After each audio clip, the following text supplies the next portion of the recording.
È una vicenda molto triste che conferma che in città c'è effettivamente anche nelle frazioni qualche problema. Il sindaco di Rovigo commenta così la vicenda avvenuta nella frazione di Grignano Polesine, con il padrone di casa che spara all'indirizzo dei ladri.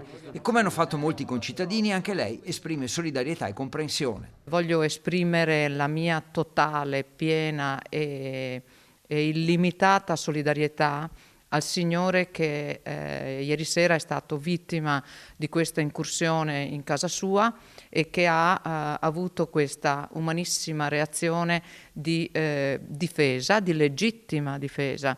Intanto nel Polesine e a Rovigo i dati confermano l'aumento di furti e reati predatori. La proprietà privata è sacra e questo signore non ha fatto altro che difendere se stesso e la propria famiglia. Mi risulta poi che fosse la terza volta che subiva questo tipo di affronto.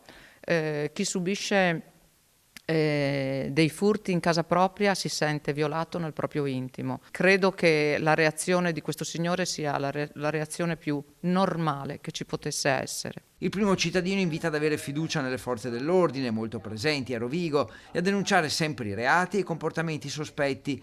Come atti concreti l'amministrazione ha dotato gli agenti della polizia locale di bodycam. Nei prossimi giorni attiverà il turno serale e ha avviato l'addestramento all'uso del taser.